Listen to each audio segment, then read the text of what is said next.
You are listening to a Sustainable World Radio podcast. Sustainable World Radio brings you in-depth interviews, news, and commentary about exciting, creative, and innovative ways of living. Produced in Santa Barbara, California, Sustainable World focuses on positive solutions to environmental challenges, solutions that adhere to the permaculture ethics, earth care, people care, fair share. Are you interested in learning more about permaculture projects around the globe, how to plant a food forest, restorative design, or ethnobotany? Then stay tuned to Sustainable World Radio. I'm Jill Cloutier. Welcome to Sustainable World, and my guest today is Doug Weatherbee, the soil doctor. And Doug works with farmers and ranchers in Mexico and the U.S. And it sounds like, Doug, your goal is to regenerate land and improve farm profitability by improving the microbial fertility of the soil. Can you tell us a bit about how you got involved with soil? And it sounds like you're so into it, you are now the soil doctor. So tell us about that. It's actually been a kind of a number of years in the making for me to, if you will, dive deep into the soil. And it started with really work that I was doing in a completely, at first glance, unrelated field over 10, 12 years ago. I was actually a systems engineer and an educator for IBM years ago. And they sent me to, and around the time, actually, I was working as well with some sort of alternative energy folks back in Canada where I lived at the time. And they taught me a lot about, peak oil and where things are going with, energy and so forth. And IBM sent me to a contract in Florida almost 10 years ago, and it was to a Cargill fertilizer plant. And I knew that, we had created our sort of synthetic inorganic fertilizers with natural gas and our pesticides and so forth with oil, but walking onto that plant that day was kind of an epiphany for me. Because I looked around and it was like walking onto the oil refineries outside of Houston, and it really just kind of stunned me. And I had to walk through chemistry labs and all this to the area I was going to, and I thought, wow, we're in trouble. We are in trouble. And so I really started over 10 years ago thinking, all right, well, I work, half the year for IBM. What can the other half of the year be for me in terms of finding the best people I could find in the world who were really pioneering sustainable forms of agriculture? And so that led me to working and studying with some really incredible folks, actually originally in New Mexico, around watershed restoration and what's called induced meandering, the work of Bill Zedike. And the person I worked with directly there is Craig Sponholz, who I'm actually collaborating with these days, water and soil. And from that, I made my way into permaculture and ended up taking a permaculture design course a few years back with Jeff Lawton. Just sort of, I guess, in the neighborhood of where you live in California at Quail Springs. And while I was there, I had some conversations with, and these are just a few of the kind of things I've been doing over the last several years, but while I was there, I had some conversations with some really interesting sort of scientists who were attending that course who started talking about the work of Dr. Elaine Ingham.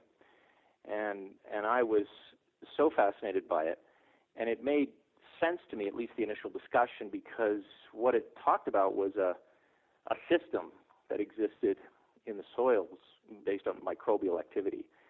And coming from what I came from years ago in my system engineering work with IBM, I basically transferred my way of thinking in software design and software engineering and systems thinking over to what Dr. Ingham is doing in the soil, really identifying what kind of systems and interactions and biogeochemical processes were actually occurring in the soil. And I decided I need to go and study with her, which I did several years ago.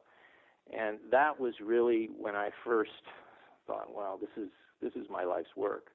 So it sounds that you could take your skills that you learned with your previous work and apply it to the soil. And I'm wondering, I know a lot of people are thinking, well, dirt is dirt. And what are you talking about, Doug? Systems in the soil. Could you elaborate a bit on that? Well, I think especially for folks who probably, have some familiarity with permaculture, let's take that as a kind of a starting point maybe. There's discussion within permaculture of what's called patterns, right? Patterns that exist in nature, and patterns sometimes will actually work over time, let's say. So those are systems, in a sense. They're a sequence of actions or interactions that occur in nature where we can see a repetition of that.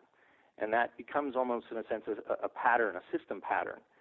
And there's no difference between the kind of ecological systems that we see above ground and the ones below ground, in the sense that they're filled with interactions, synergistic interactions, competitive interactions, cooperative mutualist interactions, and so forth. And if we look at what goes on in the soil, what we have is first of all, kind of interactions between the plants that we grow and the immediate microbes that feed off of and interact and have mutualistic relationships with those plants. And those are primarily bacteria and the fungi in the soil. And they're sort of classified, if you will, as decomposers. They'll decompose dead or organic plant material and so forth, and some of them are actually mutualists in the soil. And I think a lot of us would probably be familiar with things like nitrogen-fixing legumes, and whether they're peas or mesquite trees. The nitrogen-fixing is actually biology. It's bacteria that affix themselves, create little nodules on the roots, and they have a mutualistic relationship with the plant, where the biology, the bacteria, the rhizobium bacteria, are actually fixing nitrogen from the atmosphere and releasing some of the excess nitrogen through that nodule that's attached to the plant root back into the plant. The plant's actually giving them some sugars back. That's what I was just about to ask, is what do the microbes get from this beneficial relationship between the two? Well, if you think about what plants do, I mean, we have this sort of, general, I think, understanding now that plants are solar harvesters. They take the sun's energy through photosynthesis, and what they're doing is they're really using that energy of the sun to separate carbon, from carbon dioxide out of the atmosphere, pull that carbon, if you will, into their bodies, and make more of themselves out of that carbon. But if you look at, any plant, whether it's a weed or an old-growth forest conifer, all of that carbon is not being used by the plant. Now, it depends on what type of plant we're talking about, whether it's a weed or an old-growth forest conifer, etc. But that plant is taking that carbon and it's pushing an enormous amount of it down into its roots. So if we look at a tomato plant, sort of kind of right in the middle here of what I'm talking about, so that tomato plant may take 60% of the carbon that it harvests from the sun, pushing it, driving it down into its root system. And of that 60% of total carbon that it's harvested from the sun, it may be excreting 40% of that total carbon. So 20% is used for root growth. 40% is just pushed into the soil as sugars, simple sugars.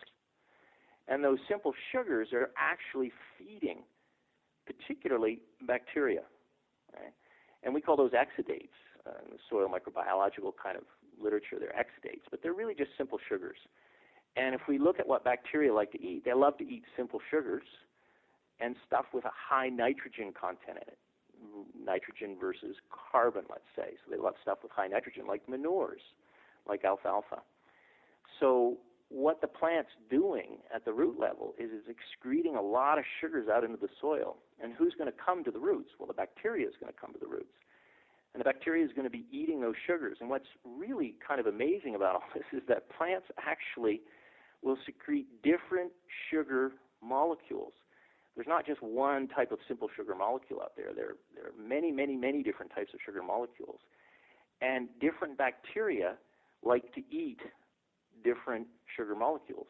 So the plant can attract certain bacteria by the type of sugar? Absolutely. And this becomes the first time that I started, reading this in some of the microbiology texts and talking to Dr. Ingham about it, just kind of blew my mind, the intelligence that's here. And we think about, what occurs is that a bacterium, a tiny little single-cell bacterium, is a composition of all kinds of things: nitrogen, carbon, all kinds of other trace elements and minerals. That's what its body is made out of. And so when we start looking at what occurs in the soil is that some people say, oh, we got to get bacteria in the soil, or we got to get fungi in the soil. So it's not that we have to get bacteria or fungi, any single sort of, let's call it, type or class of organism. We need to have a whole bunch, a whole ecosystem in that soil, because there are going to be, let's call them bacterial predators, that are going to eat those bacterium, which are now being attracted to the root surface by the sugars being secreted. And those individual bacterium are all little pockets of minerals and nutrients. They're bags of fertilizer. So here's a situation where if I'm a plant, and in this given instance, right now, what I need is some selenium. And then a second later, I need some boron. And a second later, I need some nitrogen, and so on. What I'm going to do is I'm going to be secreting sugars, different sugar molecules that are going to start attracting the types of bacteria that have high levels of selenium one moment, high levels of boron the next, high levels of nitrogen, et cetera, et cetera. So the plant is driving, it knows what it needs to eat, if you will. And the plant is really growing what it needs eventually to consume. So it's signaling out, it's sending out these different types of sugars to attract and grow different types of microbes in different moments depending on what its nutrient needs are. Right? So highly intelligent. I love this whole idea of all of this is happening and the ground beneath our feet. And perhaps we weren't as interested in, I mean, I've always been pretty interested in plants and soil, but I think in general, since we can't see this happening, maybe people have been very unaware of this, but would you say that it's as vital to have biodiversity in the soil as it is above the ground? Well, here's an interesting kind of position to start from. If we look, you and I are both standing on terra firma soil right now, the earth, versus the ocean. So I'll just deal with land-based discussion right now of microbes. If we both look around and we see all the plants, the animals, the insects, the birds, all this life that exists above the soil, okay? We're looking at 10% of the land-based diversity, species diversity. 90% is in the soil. Now, that's stunning. Now, even to take this a little bit further, you and I, as individual humans, if we were to count the cells in our body, just like the cells in our bodies, 90% of them are microbial. You and I would die right now if we removed all the microbial life in our bodies and on the surface, on our skin. We would die. So we are each an ecosystem. And like any ecosystem, the more diversity we have in that ecosystem, the more resilient, the more healthy, the more redundancy is built into that system. So if I go out and I test, if I look at just, focusing on the bacteria just for a moment, if I go out and test the numbers of soil, bacteria in agricultural soil. When I say agriculture, I mean conventional, heavy-tilled, plowed soil with conventional synthetic fertilizers at pretty, high rates. Monocropping, perhaps? Monocropping, you name it. But just take that, that caricature of what we would think of as the most sort of industrialized form of farming, and we look at the soil. We test the species diversity in that soil. We're looking at about 5,000, and this is an average. It's a generality here, but we're looking at about 5,000 species of bacteria in that soil. But if we were to then go and look at, let's say, a healthy grassland, rangeland soil, I mean, healthy, it's not been tilled, it's not been overly grazed, you can see there's a lot of life, there's good coverage of very mixed perennial species, grasses, etc., or looking at a forest system, a healthy forest system. We're looking at a minimum of about 25,000 species of bacteria. Yeah, so you see the principles that we would apply to above ground ecosystems apply to below ground, but they're times 10 in terms of what we're looking at in spirit times, whatever, do the math. The diversity that we need to have in our soils for the soils to be healthy, to be fertile, is being diminished often by practices that we bring to our soils when we farm. And that's not just conventional farming. There are let's call it conventional agricultural practices too. I mean, if you're engaging in heavy tillage, if I go back to that earlier discussion, who's in the soil? At the base, bacteria and fungi.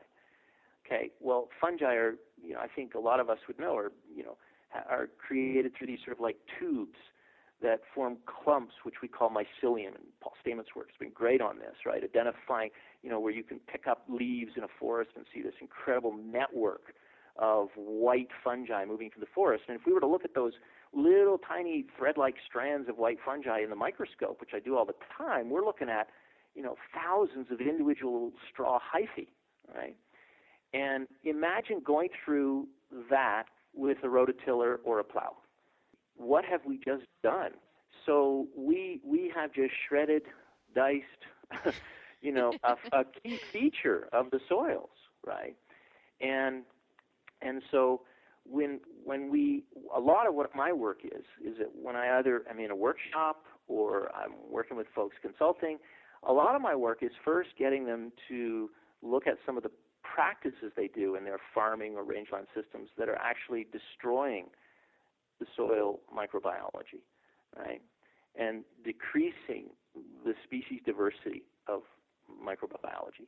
And I think what helps them understand is that there's a term that's really becoming more and more frequently used these days, which is ecosystem services. So we're starting to get the idea that the different parts of an ecosystem provide services now, whether that's clean drinking water or even a spiritual service, or we can just start cataloging all these sort of services.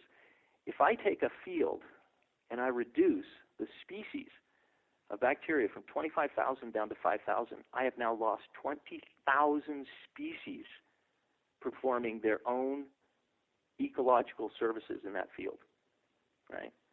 So it's a poorer, less fertile field.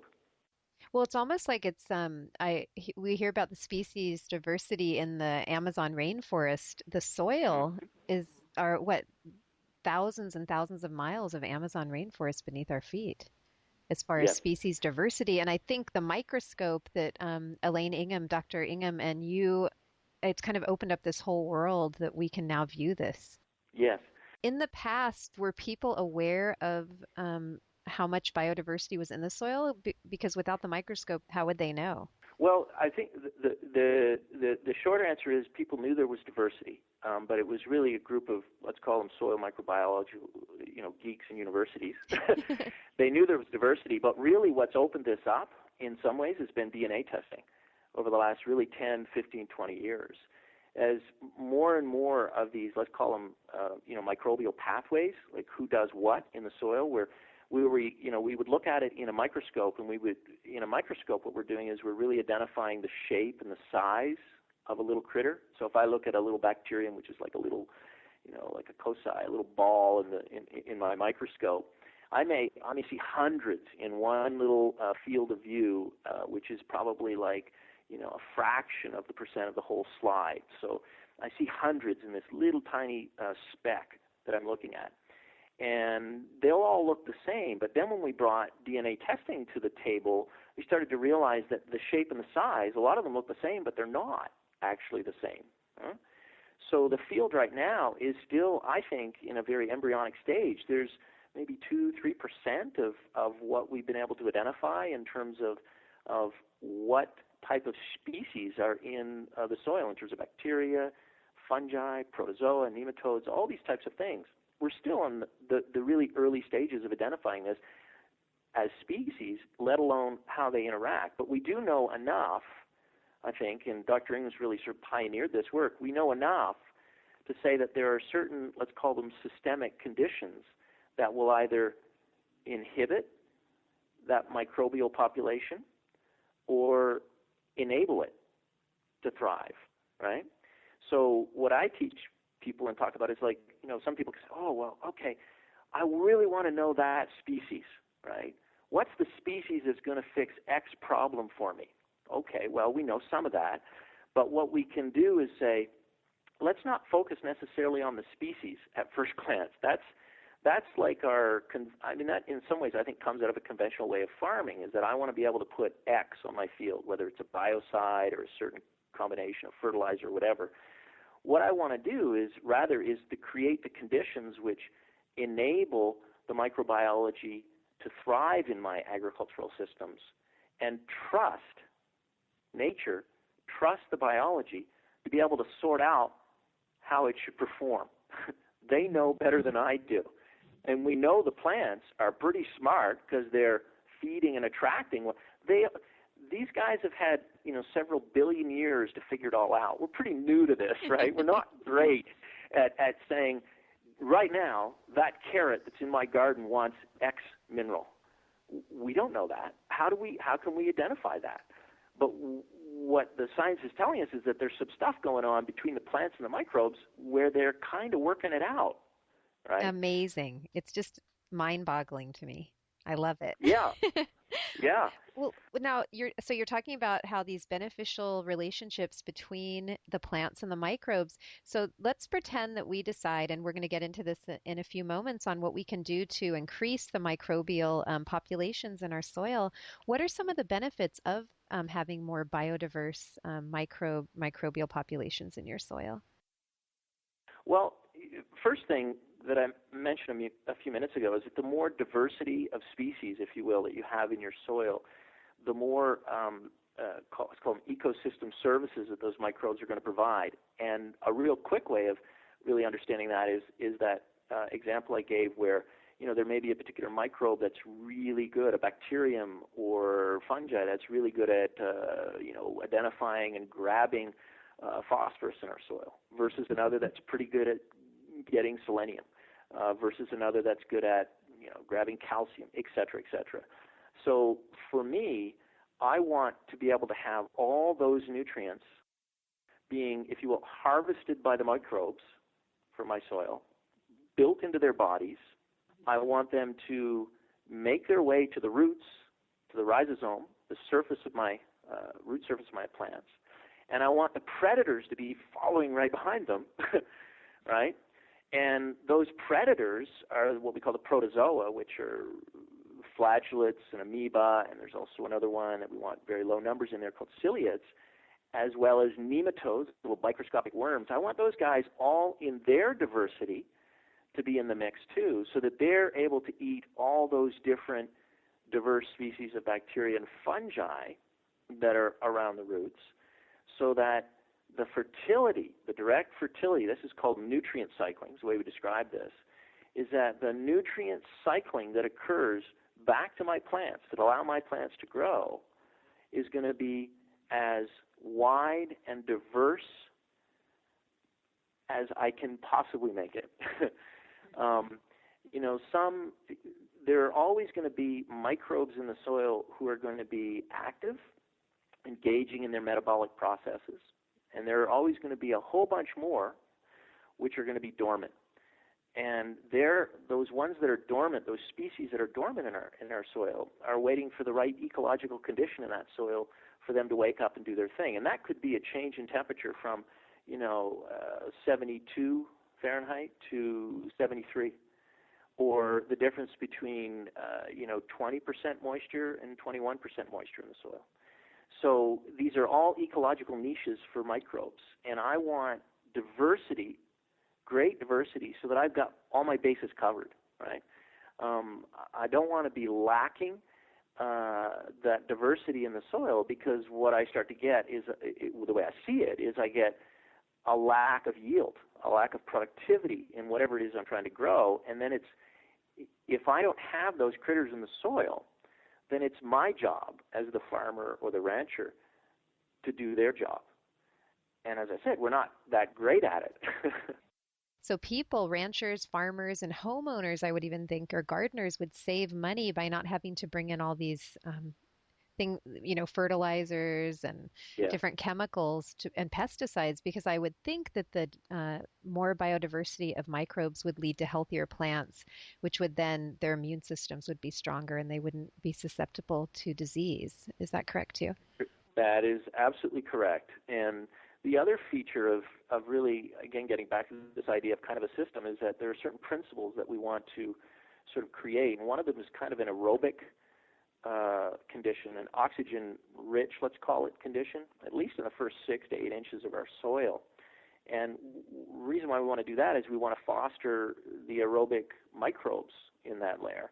And those aerobic microbes are going to do what I just described in terms of the nutrient cycling. But a lot of those guys, we call them sort of the good guys, are predators for some of the plant pathogens, which are also microbial, but are often anaerobic or sort of switch hitters. They can go aerobic or anaerobic, called facultative.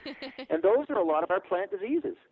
And so, yeah, you make, just like the analogy I think is like if you and I are pretty healthy as individual humans and somebody comes near us with a cold, right, we're going to be a little bit better at fighting that than if we were run down. And the same sort of thinking applies to our plants. Plants are going to be able to resist diseases and pathogens, excrete certain substances, plant signaling we call that, to fight off certain plant diseases. But we also want to have microbes in the soil and on the plant surfaces. When you look at a plant leaf, it's coated, just like our skin, it's coated in microbes. We want the good guys to be in the soil and on the plant leaves, trunks, whatever, stems, because those good guys are also going to be predators. They're going to be looking for some of the bad guys. And they're also just crowding out on the surface of the roots or on the surface of the leaves. They're crowding out that surface area and not allowing, let's say, a plant pathogen to come in and really take hold and find a lot of space that it can expand into and start really damaging the plant.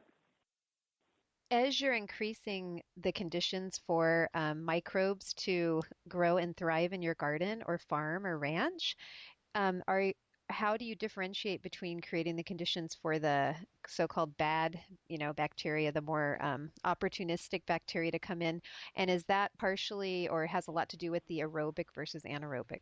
It does, in the sense of, when we start working, let's say, okay, so very interesting to sort of talk about what's going on in the soil and all that. Okay, but I'm trying to grow corn. How do I work with this? And so what we can see is that in certain types of soils, soils that have been tilled a lot, as I mentioned, that maybe a lot of synthetic salt-based fertilizers have been used, it's highly compacted, the diversity of species is really low, etc. It's like, how do we start building back the good guys into that soil? And as you say, I mean, one of the principles that I use is that we want to have good guys going back into that soil who are going to be created under aerobic conditions. And what I mean by created under aerobic conditions is that when we make an aerobic compost, we are creating a compost which is predominantly going to be filled with aerobic microbes. So, and we could say, well, what's the difference between an aerobic and anaerobic compost? And that's a much bigger discussion, but the first rule of thumb is if a compost smells bad, I've created anaerobic compost, and let me tell you, it's a smell you never forget. No, it is not a smell. And then you can become a connoisseur of that compost, and you can get different types of smells, sulfur versus ammonium. And those are those smells that you get in those anaerobic composts are primarily, in the first early days of that compost, are primarily anaerobic bacterium that are taking the feedstocks, the inputs we put into those composts are going to be comprised of nitrogen, carbon, sulfur, all the things that organic material is made up of. And those microbes, under anaerobic conditions, the ones that wake up when there's a reduced amount of oxygen and they use other forms of minerals besides oxygen for their, let's call it metabolic or eating activity, is that they're taking those things, the nitrogen or the sulfur, and they're chewing them up. And as a byproduct, they're producing those noxious, smelly, bad gases that we get in those anaerobic. And what they're doing, so if I go to a compost pile that's anaerobic and I smell like ammonium coming off of it, right? Well, that's nitrogen. So number one is the critters that are now growing in that pile are anaerobic. So I'm producing a whole mess of bad guys, basically, is the way we could look at it, number one. Number two, my nitrogen is going up into the air. Now, if I'm a farmer or a rancher, I want that nitrogen to go out into my field and into my plants. So it's like what I always joke about. It's like, it's not just the bad smell. It's like that's the sound of money going up into the atmosphere. I've lost thousands of that's dollars. my organic fertilizer. Well, exactly, because it takes effort to bring all those things to your compost pile, and now the microbes are chewing it up and turning it into a gas, and there it goes. There are the dollar bills floating up from the compost pile as we smell, and so the key question is like how, I don't go, Dr. Ingham, Matt Slaughter, all of us who are these sort of soil food web geeks, we don't look at, like, people say, well, I put compost in my field. I say, okay, well, what kind of compost do you put? What kind of compost do you make? Number one rule is it aerobic, right? Now, a lot of folks who are probably making compost are going to say, well, it's impossible to have a totally aerobic compost pile, and that is true. But a compost pile that has the minimum amount of anaerobic, usually at the very bottom of the pile, and as those gases go up, they start going into layers of aerobic in that pile. Those aerobes are going to take those gases and fix them and pull them back into their own body, eat them as the gases go up. So we're trying to reduce the amount of anaerobic conditions in our pile and really maximize aerobic, because we're building good guys, we're keeping our nutrients in the pile. And then the next kind of piece around that, how we kind of work with this is that there's something in ecology, which I'm sure some people have heard about. It's called the succession.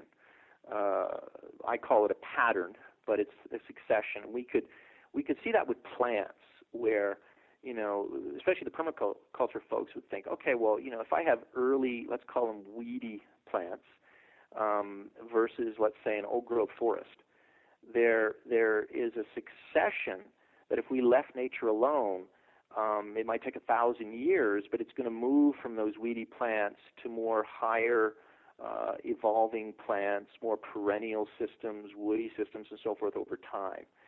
And that same type of, let's call it, healing pattern or movement succession occurs in the soil as well. And in fact, the soil, the mix between the bacteria and the fungi in our soil, biomass, if I go to an acre of land and I weigh, I was able to actually extract out all the bacteria, and I put them in a big pile on a scale, and I weigh them. And then I pull out all the fungi in that same acre of land, and I put it on another scale, and I weigh it. There's always going to be a ratio of mass between the two of them. And if we look at those really early successional soils, deserty soils that have, weeds in the classic biology sense, which is they sprout up real fast, they have an enormous amount of seed, they're annuals, and they die, and boom, that's it. And if I look at those soils, and that's the kind of soil that I work with here in central Mexico, and this is typical of agricultural soil, it's heavily bacterial dominated. There can be 8 times as much bacterial mass in those soils versus fungi. And if I go, if you will, to the other end of the continuum, the succession continuum, and I go to an old-growth conifer forest, think of where Paul Stamets lives up in the Northwest, and he's so huge on mushrooms. Well, if I look at the forest systems that he roams around in, the fungi biomass is 100 to 1,000 times the bacterial biomass in those soils. For growing food, do you want it about 50-50, or is that just too simplistic and it kind of depends on what you're growing?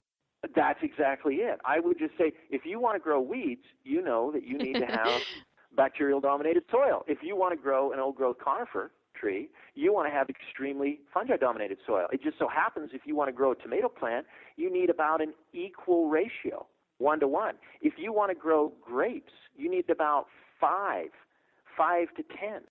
Wait, so for grapes you would need, what was it, 5 to 10?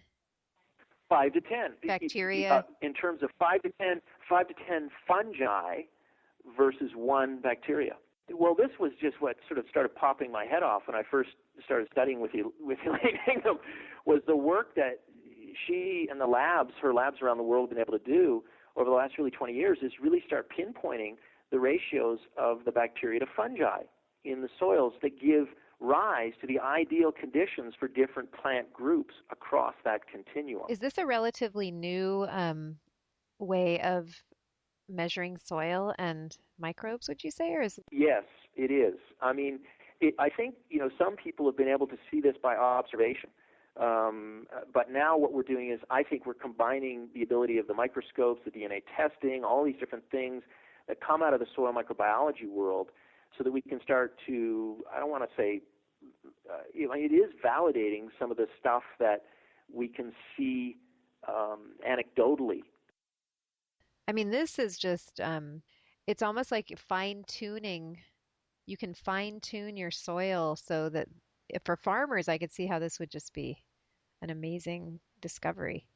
It's kind of, I kind of say what we do is we have this idea.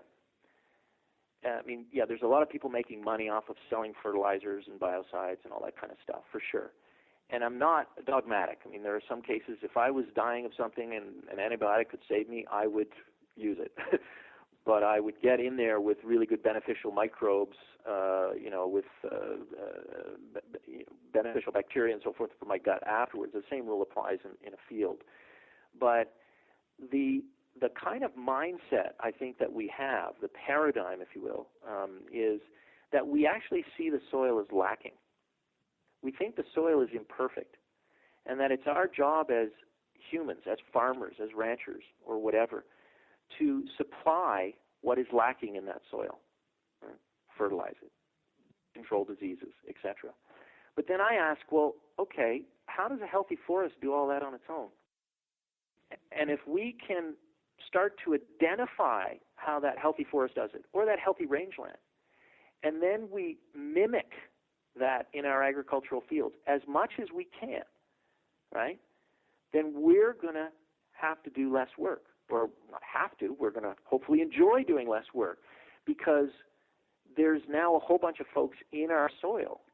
I like to think I have trillions and trillions of assistants when I go out in the fields that are going to help us to fertilize, to control diseases, to build organic matter, to put carbon in the soil, to increase the ability of the soil to hold water, so I have to do less irrigation, et cetera, et cetera. I kind of think about, this idea that if I can just create certain conditions or help facilitate them in agricultural systems, that I can stand back and trust nature, right, to sort it out. Like, they'll sort it out. My job is not to get in there and destroy and decrease the diversity in the soil, and to let nature do its thing. Now, I'm going to facilitate that by, trying to create that ratio, if you will, the bacterial fungi ratio that I described. That's one of my primary jobs, is like to say, how do we create that ratio that's going to benefit your plant, if it's a tomato plant versus a weed versus a grapevine versus a Douglas fir? And we can do that by, just like in any ecosystem, if I feed one organism its favorite food and I starve another organism, the one that I feed is going to thrive. So if I go to my agricultural fields and my rangeland fields, and I see that they're bacterial dominated, and what I need to get for healthy grasses, corns or wheats, rye, all those different folks, whatever it is I'm growing, I need to have kind of like a 1-to-1 or a slightly more fungal dominated, maybe 1.5 fungi to 1 bacteria in that field. Then I should be putting fungal foods. Which, such as, what are those? It turns out that bacteria, like I said, like to eat simple sugars and high nitrogen containing stuff. Well, fungi like to eat more complex carbon molecules, right? Which translates into wood. Think wood, lignin, woody materials, cellulose. And fungi, they have an ability through enzymes and acids and so forth to really break down those more complex carbon materials, molecules, more easily, let's say, more readily available than bacteria. So both will actually chew on that, but it turns out the fungi, because they can move through soils and they have an increased capacity through their enzymes and acids and so forth, can actually utilize that more carbon-based material more quickly than the bacteria. So that's their favorite food. So if I look at, I'm not going to go out and spray out wood on my field necessarily, wood chips, but I might go out there and look at what would be sort of a solution that I could use. Well, it turns out humic acid. Where do you get that?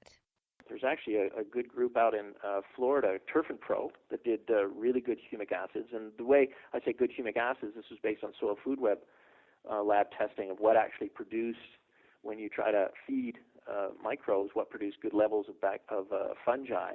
So there was one called Surf and Pro, which is pretty good. There's a really good one that's being made actually in Utah called Soluplex.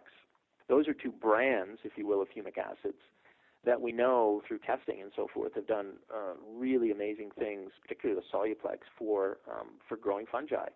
But I mean, if you go to most sort of agricultural, a lot of garden places now, and you say, I want to get humic acid, they're going to have it. There are different ways of making humic acids. Often humic acids are made from something called leonardite, which is like soft coal. It's usually around where they're mining coal. And there are different ways to extract the humic acids out of that leonardite. And so some are better than others. What I mean by that is that the end molecule, the humic acid molecule that comes out, is just more easily utilized by a much broader range of fungi. Now, Doug, would mulching then, you know how people will put wood chips on their pathways in different areas, would that increase fungi? Absolutely. Now, let me sort of put a little catch on this, is that we need to get back to what were the level of species fungi numbers in that soil before we put mulch down, right? So if I think of a very degraded, let's say I'm putting mulch down on a driveway where I've been driving over it for the last 10 years, and it's extremely compacted and nothing even grows there. If I put wood chips down there, they may sit there for 2 years, right? Because there's going to be some in that soil, but their numbers are so beaten down, both in terms of the number of individuals as well as the species in that system, that the ability of them to, let's say, break down and eat those wood chips is not going to be the same if I threw that pile of wood chips, if I'm sitting up in Oregon and I threw it out of my backyard and I'm sitting next to the old growth forest and I throw it there and wow, I come back in a few weeks and it's like, wow, it's just soil now. So one of the questions is really asking ourselves, how badly degraded, if you will, is my soil, and how quickly do I want to get the critters in the soil to eat the mulch, which is going to produce my soil. And I can give it time, or I can start thinking about inoculating that soil along with the wood chips. So putting not just the food down, but putting more of the guys and gals down there to actually start gnawing on it and chewing on it. You've been listening to a Sustainable World Radio podcast. For more information or to hear our other podcasts or interviews, visit www.sustainableworldradio.com. Sustainable World Radio is produced by Jill Cloutier. Music by Dana Lyons. Thanks for listening.